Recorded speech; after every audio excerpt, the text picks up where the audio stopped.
नमस्कार, बहुत स्वागत है आपका एबीपी गंगा में। आप देख रहे हैं उत्तराखंड प्राइम और मैं हूं आपके साथ आयुषी नेगी। और चलिए खबरों की शुरुआत करते हैं। तो उत्तरकाशी में भूकंप के झटके महसूस हुए हैं। सुबह करीब 10:43 पर भूकंप के झटके महसूस हुए।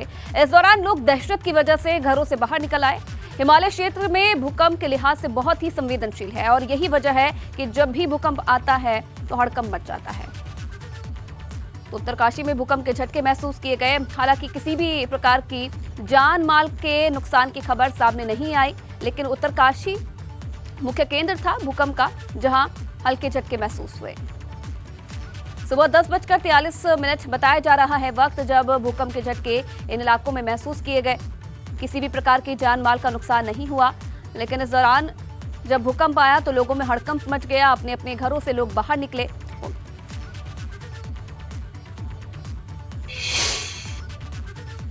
इधर अंकिता हत्याकांड की सीबीआई जांच कराने के लिए उत्तराखंड क्रांति दल और सामाजिक संगठनों की तरफ से आज बाजार बंद का आह्वान किया गया था और इसी को लेकर यूकेडी और सामाजिक संगठन के लोग बाजार में घूमते नजर आ रहे हैं। दुकानदारों से दुकानें बंद करने को कहा जा रहा है और तमाम सामाजिक संगठनों में शहर भर में घूमकर शहर की दुकानें बंद करवाने की कोशिश की जा रही है।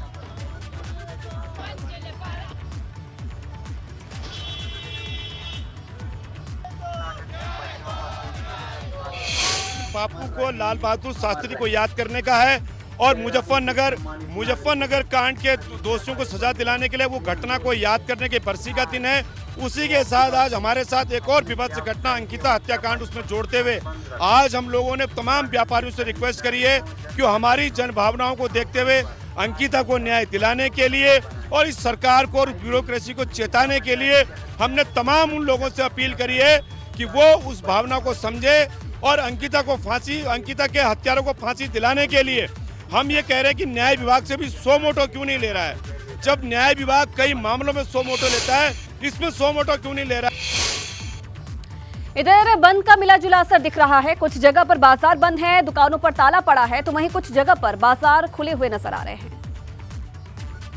तो आपको बता दें, अंकिता हत्याकांड को लेकर लोगों में गुस्सा देखा जा रहा है और इसी को लेकर आज उत्तराखंड बंद बुलाया गया है। तस्वीरें आप देखिए, कुछ जगह पर बाजार बंद का असर दिखाई दे रहा है और कुछ जगह दुकानें खुली हैं जिन संगठनों की तरफ से बंद बुलाया गया है उनकी तरफ से दुकानों को बंद भी करवाया जा रहा है। हालांकि चप्पे चप्पे पर पुलिस की नजर है। न्याय दिलाने और हत्यारों को फांसी की सजा दिलाने की मांग को लेकर आज पूरे उत्तराखंड को बंद करने का आह्वान उत्तराखंड क्रांति दल ने किया है। देहरादून की जो तस्वीरें हैं वो मिली जुली नजर आ रही हैं। पुलिस की गाड़ियां लगी हुई हैं मेन चौक चौराहों पर, ताकि किसी भी तरीके की अगर ऐसी स्थिति बनती है तो पुलिस उन स्थितियों से निपट सके। लेकिन जहां तक मार्केट का सवाल है उसमें भी मिली जुली प्रतिक्रियाएं देखने को मिल रही हैं। मेन अगर घंटाघर बाजार को आप देखेंगे तो ज़्यादातर हम कह सकते हैं कि वो दुकानें यहाँ पर बंद दिखाई दे रही हैं, जो कि यहाँ पर व्यापारिक जो संस्थान हैं, प्रतिष्ठान हैं, उन तमाम लोगों से आह्वान किया गया था कि वो आज उत्तराखंड बंद के इस आह्वान में अपना सहयोग दें। तो बंद दुकानें आपको दिखाई देंगी, लेकिन कुछ ऐसी दुकानें भी हैं जो आज यहाँ पर खुली हुई भी आपको दिखाई देंगी। आगे की तरफ जो है एक आध दुकानें ऐसी हैं जो कि घंटाघर पर भी खुली हुई हैं, क्योंकि प्रशासन की ओर से साफ तौर पर यह कहा गया है कि किसी के साथ कोई ज़ोर ज़बरदस्ती नहीं करेगा और यहाँ पर जो आह्वान है, जो साथ देना चाहता है वो साथ दें, लेकिन किसी के साथ ज़्यादा ज़ोर ज़बरदस्ती नहीं होगी। जहाँ तक ट्रैफिक के मोमेंट का सवाल है, देहरादून में ट्रैफिक मोमेंट जो है अपना सुचारू है। कोई ट्रैफिक नहीं रोका गया है बंद के आह्वान के बाद, तो लोग सामान्य तौर पर जो है बाहर आए हुए हैं, अपने काम को आज यहाँ पर कर भी रहे हैं, क्योंकि आज रविवार का दिन भी है। तो ऐसे में सामान्य स्थितियाँ हैं, मिला जुला असर है। कुछ व्यापारिक प्रतिष्ठान बंद हैं तो कुछ लोगों ने अभी भी अपने प्रतिष्ठान खोले हैं। इसी बीच पूरे शहर में और उत्तराखंड में कुछ ऐसे अनाउंस भी किए जा रहे हैं जहाँ पर व्यापारियों से भी ये आग्रह किया जा रहा है कि वो आज इस उत्तराखंड बंद के आह्वान पर उत्तराखंड की बेटी के लिए न्याय दिलाने की इस मांग को लेकर अपने व्यापारिक प्रतिष्ठानों को बंद रखें और उनका सहयोग करें। और चलिए फिलहाल इस खबर पर और ज्यादा जानकारी देने के लिए इस वक्त देहरादून से सीधा लाइव हमारे साथ जुड़ रहे हैं विनोद। अंकिता हत्याकांड को लेकर लोगों का गुस्सा कम होने का नाम नहीं ले रहा। आज उत्तराखंड बंद बुलाया गया है, कितना असर बंद का देखने को मिल रहा है प्रदेश में?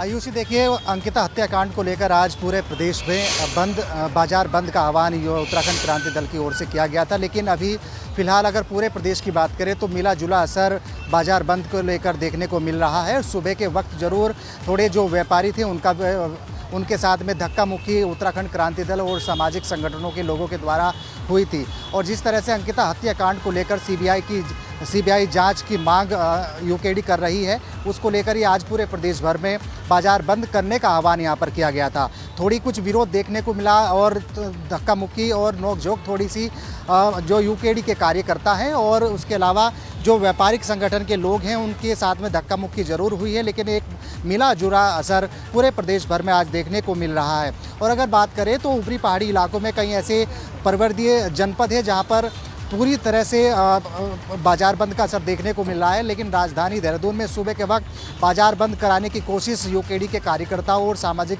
संगठनों के माध्यम से की गई थी, लेकिन अब पूरी तरह से राजधानी देहरादून में जो बाजार बंद का असर है वो बिल्कुल ख़त्म हो चुका है। बाजार बिल्कुल खुला है। आज रविवार का दिन है और रविवार के दिन काफ़ी भीड़ बाजार में होती है, और जिस तरह से अभी आज यूकेडी की तरफ से और सामाजिक संगठन और खासकर कांग्रेस ने भी इस आह्वान में समर्थन दिया है। अंकिता हत्याकांड को लेकर सीबीआई जांच की मांग यूकेडी कर रही है और तमाम संगठन कर रहे हैं, तो उसका असर बाजार बंद का असर मिला जुला असर देखने को मिल रहा है, लेकिन आज साफ तौर पर जो तमाम जानकारी के लिए आपका नजर बना के रखेगा।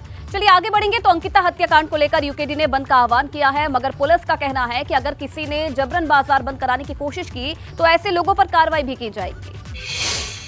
इन्होंने जो है कॉल की थी जिसमें इन्होंने बाज़ार बंद को लेकर के लोगों से आह्वान किया था, जो अंकिता हत्याकांड है उसको लेकर के जो इनके ग्रीवेंसेस हैं उनको लेकर के इन्होंने लोगों से आह्वान किया था कि ये बाज़ार बंद रखेंगे। इसी क्रम में ये लोग कुछ लोग इकट्ठा हुए हैं और बाज़ार में घूम रहे हैं, लोगों से आह्वान कर रहे हैं कि अपनी दुकानें बंद करें। तो ये अभी चल रहा, हमारा फोर्स डिप्लॉयड है और शांति व्यवस्था बनी हुई है।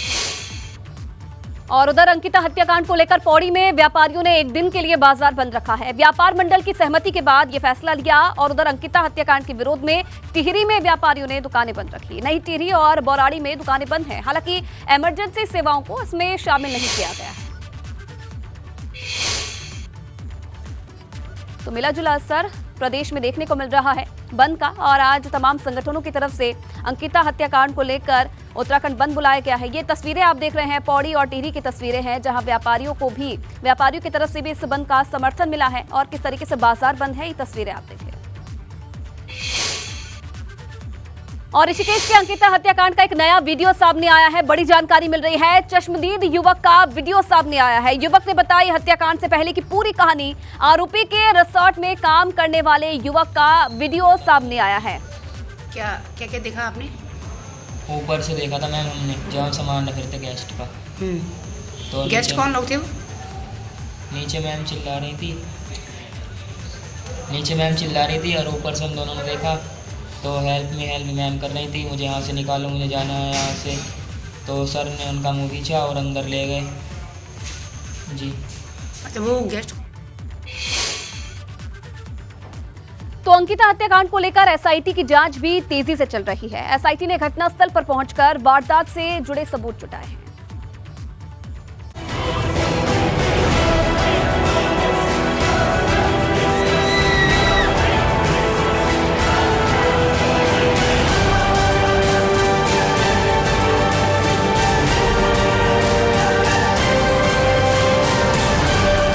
अंकिता की हत्या कैसे हुई?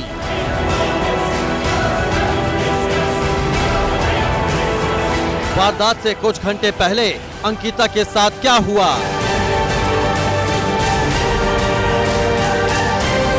एसआईटी इन दिनों इन्हीं सवालों का जवाब ढूंढ रही है। अंकिता मर्डर केस की जांच कर रही एसआईटी ने अपनी जांच का दायरा बढ़ा दिया है। एसआईटी ने अंकिता हत्याकांड में साइबर एक्सपर्ट की भी मदद ली है, जिन्होंने घटना स्थल पर जाकर वारदात के वक्त एक्टिव मोबाइल आईडी को स्कैन किया। टीम इस बात की जांच कर रही है कि घटना के समय इस इलाके में कितने मोबाइल एक्टिव थे।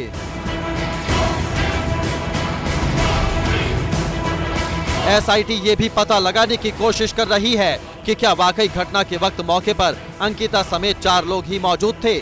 साइबर एक्सपर्ट टीम ने घटना स्थल पर पहुंचकर सेल टावर आईडी स्कैनर के साथ छानबीन की। इनसे मिलने वाले आंकड़ों के आधार पर केस की छानबीन होगी और वारदात की कड़ियां जोड़ी जाएंगी। 24 सितंबर की सुबह अंकिता की लाश चीला नहर से बरामद की गई थी। पुलकित समेत तीनों आरोपियों ने पुलिस के सामने खुलासा किया था कि घटना के समय अंकिता के साथ कहासुनी हुई थी।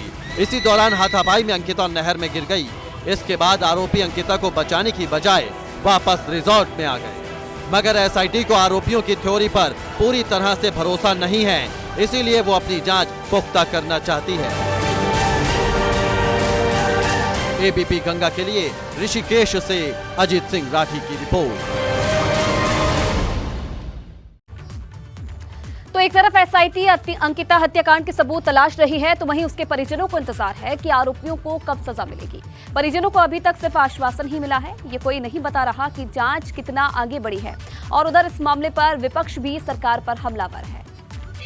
दे रहे हैं कि कार्रवाई चलती रहेगी और केस जैसे जैसे आगे जाएगा तो उस हिसाब से सारी चीज़ें, सारे साक्ष्य वगैरह आगे आते रहेंगे और उस हिसाब से हम उनको सजा देंगे। तुष्टि तो तभी मिलेगी जब उन तीनों को सजा। चलिए खबरों में आगे बढ़ेंगे। तो आज राष्ट्रपिता महात्मा गांधी और पूर्व प्रधानमंत्री लाल बहादुर शास्त्री की जयंती है। इस मौके पर सीएम पुष्कर सिंह धामी ने गांधी जी और शास्त्री जी को श्रद्धांजलि दी। मौके पर धामी गांधी पार्क पहुंचे, जहां उन्होंने गांधी पार्क में बनी बापू की प्रतिमा पर माल्यार्पण कर उन्हें श्रद्धांजलि दी।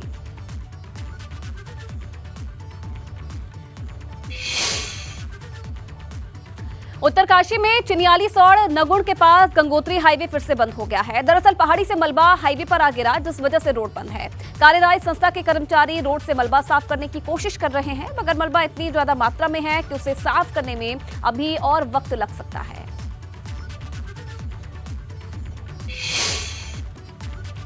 और उधर बड़कोट में पौंटी पुल के पास भूस्खलन की वजह से मार्ग बाधित हो गया है। नौगांव, गडोली समेत कई गांव को जोड़ने वाला मार्ग बाधित है। रोड बंद होने से ग्रामीणों की मुश्किलें बढ़ गई है। स्कूली छात्र छात्राओं को भी स्कूल जाने में परेशानी हो रही है। इस मार्ग से होकर 60 गांव की आवाजाही होती है और जाहिर है अगर मार्ग जल्द ही नहीं खुलता तो लोगों की मुश्किल और बढ़ जाएगी। और अब आज जोशीमठ की यहां भारत चीन सीमा को जोड़ने वाली मलारी हाईवे पर एक नया लैंडस्लाइड जोन सक्रिय हो गया है, जिससे मलबा गिर रहा है और हाईवे बार बार बाधित हो रहा है। इस मार्ग से होकर चीन सीमा की तरफ सेना की आवाजाही भी होती है और ऐसे में लोग जान जोखिम में डालकर सफर कर रहे हैं।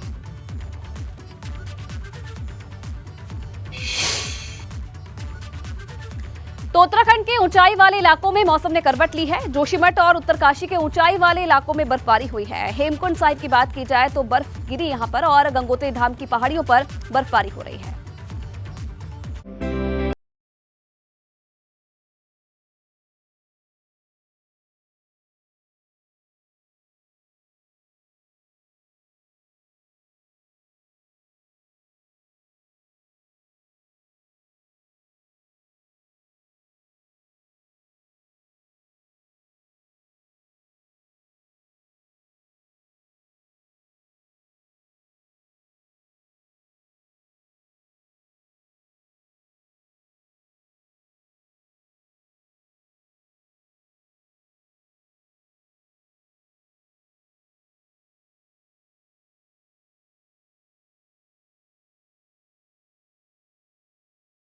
साहिब पहुंचने वाले श्रद्धालुओं की खुशी का कोई ठिकाना नहीं है।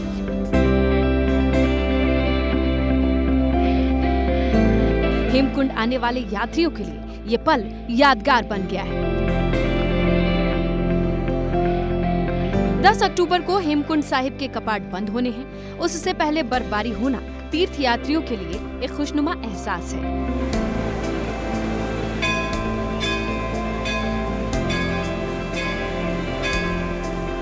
उधर उत्तरकाशी जिले में भी मौसम का मिजाज बदल गया है। गंगोत्री धाम में ऊंचाई वाले इलाकों में बर्फबारी हुई है। गंगोत्री धाम के ऊंचाई वाले इलाकों में पहाड़ियों पर बर्फबारी हुई है। बर्फबारी की वजह से गंगोत्री धाम में ठंड बढ़ गई है। इधर गंगोत्री धाम की यात्रा संपन्न होने में महीने भर से भी कम का वक्त रह गया है, इसलिए एक बार फिर से गंगोत्री धाम में तीर्थयात्रियों की भीड़ बढ़ने लगी है। एबीपी गंगा के लिए उत्तरकाशी से दिग्वीर बिष्ट के साथ जोशीमठ से रणजीत रावत की रिपोर्ट। और केदारनाथ में हुए एवलांच से पर्यावरणविद चिंतित है। उनका कहना है कि ये सब केदारपुरी के आसपास की जा रही छेड़खानी का नतीजा है और जिस वजह से ग्लेशियर्स पिघल रहे हैं और वो नीचे की तरफ खिसक रहे हैं। हम इतने दिनों से चिल्ला रहे हैं कि जो केदारनाथ प्राधिकरण का कार्य चल रहा है, केदारनाथ का जो सौंदर्यीकरण है उसका डेवलपमेंट होना है, कई बार यहाँ पे देखा गया कि केदारनाथ के पीछे ब्लास्ट किया जा रहा है। और आप सोच सकते हैं कि उस चौराबाड़ी ग्लेशियर के नीचे, जहाँ से वो पहले ही सेंसिटिव जोन में है, उसके नीचे ब्लास्ट करके आप कंस्ट्रक्शन के काम को कर रहे हैं। तो हरिद्वार जिला पंचायत अध्यक्ष के लिए भाजपा की राह एकदम आसान हो गई है। चुनाव में जीत कर आए 12 निर्दलीय जिला पंचायत सदस्य भाजपा में शामिल हो गए हैं और इस तरह से भाजपा के पास अब जिला पंचायत सदस्यों की कुल संख्या 26 हो गई है। भाजपा के 14 अधिकृत प्रत्याशियों ने भी चुनाव में जीत हासिल की थी और इसीलिए भाजपा के पास अब जिला पंचायत सदस्यों की कुल संख्या 26 हो गई है, जबकि जिला पंचायत अध्यक्ष बोर्ड बनाने के लिए 23 सदस्यों की जरूरत होगी। अब साफ लग रहा है कि इस बार हरिद्वार में भाजपा का जिला पंचायत अध्यक्ष ही बनेगा।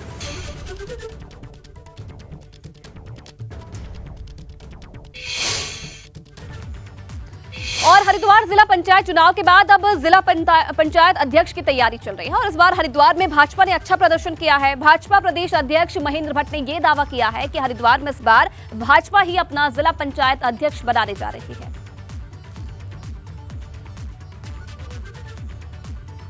नरेंद्र मोदी जी की सरकार, माननीय प्रधानमंत्री के कार्यों को और प्रदेश के मुख्यमंत्री पुष्कर धामी जी के कार्यों को से जनता प्रभावित है और जो जनप्रतिनिधि जीते भी हैं उन पर जनता का भी दबाव है कि विकास के लिए भारतीय जनता पार्टी के साथ सहयोग करके वहाँ का बोर्ड बने। तो मुझे बताते खुशी, कल लगभग 6 जिला पंचायत सदस्यों ने विभिन्न दलों के पार्टी को ज्वाइन किया और आज भी 5-6 लोग हैं, संख्या बढ़ भी सकती है। आज हमारे दल की सदस्यता लेंगे और प्रचंड बहुमत का, जो मैं शुरू से कह रहा था, 2/3 बहुमत के साथ हम जिला पंचायत में अपना। और कांग्रेस ने जिला पंचायत चुनाव में गड़बड़ी का आरोप लगाया है। नेता प्रतिपक्ष यशपाल आर्य का बयान सामने आया है जिसमें उन्होंने आरोप लगाया है कि पंचायत सदस्यों पर दबाव बनाकर हॉर्स ट्रेडिंग की कोशिश की जा रही है। से लेकर डोर टोर से लेकर खरीद फरोख्त से लेकर तमाम तरह के हथकंडे चुनाव में काबिज होने के लिए करने जा रहे हैं, ये सर्वविदित है और निश्चित रूप से प्रजातंत्र में, लोकतंत्र में इसके लिए कोई जगह नहीं है, स्थान नहीं है। लेकिन सत्ता में आसीन, सरकार में बैठे हुए नेता उस लोकतंत्र का अपमान कर रहे हैं। और बसपा ने भी पंचायत चुनाव में गड़बड़ी का आरोप लगाया है। बसपा प्रदेश अध्यक्ष आदित्य ब्रजवाल का बयान सामने आया है। बसपा प्रत्याशियों को डराया धमकाया गया है, ये कहना है ब्रजवाल का। वो भारतीय जनता पार्टी में बिल्कुल नहीं गए, आप रिजल्ट देख सकते हैं। उनको परेशान करने का काम किया, जबरदस्ती हराने का काम भारतीय जनता पार्टी ने उनको किया। वोट जाने की तैयारी कर रहे हैं, हम सारा डाटा कलेक्ट कर रहे हैं, हमारे वकील से बात हो चुकी है, हमारे वकील तैयार। और कैबिनेट मंत्री चंदन राम दास बागेश्वर के दौरे पर पहुंचे। इस दौरान उन्होंने लोकल उत्पादों की प्रदर्शनी का निरीक्षण किया। इस मौके पर चंदन राम दास ने कहा कि सरकार लोकल उत्पादों को बढ़ावा दे रही है। मैं चाहता हूं कि 1 डिस्ट्रिक्ट 2 प्रोडक्ट के माध्यम से हम यहाँ के स्थानीय उत्पाद को आगे बढ़ाएं, मार्केटिंग की व्यवस्था करें, प्रशिक्षण की व्यवस्था करें और खादी और ग्रामोद्योग के माध्यम से हम स्थानीय कतकरों को, बुनकरों को हम सेवा का लाभ दें। ब्लॉगर कटारिया को बी वारंट के तहत देहरादून कोर्ट में पेश होना था, लेकिन वारंट की सूचना दिल्ली पुलिस को देर से मिलने की वजह से कटारिया को शनिवार को कोर्ट में नहीं लाया गया। ऐसे में देहरादून पुलिस दोबारा भी वारंट जारी करने जा रही है। माना जा रहा है कि सोमवार को कटारिया की देहरादून कोर्ट में पेशी हो सकती है। का बी वारंट हमें मिला था, जिसको कि वहाँ दिल्ली जेल में दाखिल किया गया था। उसमें जो है आज उसकी पेशी होनी थी यहाँ पर, परंतु वहाँ से समय से सूचना न मिलने के कारण दिल्ली पुलिस को यहाँ नहीं लाया जाया गया है। पुनः जो है वारंट इशू कराया जाए। और अल्मोड़ा में दशहरा पर्व की तैयारियां शुरू हो गई है। दशहरा महोत्सव समिति की तरफ से रावण दहन की तैयारियां चल रही है। कोरोना महामारी के 2 साल बाद दशहरा पर्व का आयोजन हो रहा है और इसलिए समिति पर्व को यादगार बनाने की कोशिश कर रही है। इस बार 22 पुतलों का निर्माण करवाया जा रहा है। तो उत्तराखंड में इन दिनों नवरात्रि की धूम नजर आ रही है। अल्मोड़ा में नवरात्रि के मौके पर जागरण करवाया गया, जिसमें कलाकारों ने मां दुर्गा का गुणगान किया। लोगों ने मां दुर्गा की आराधना की और आशीर्वाद भी लिया।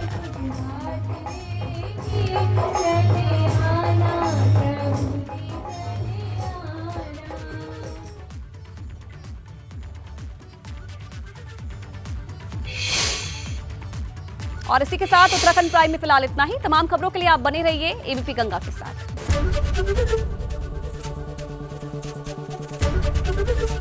एबीपी गंगा, खबर आपकी, जुबान आपकी।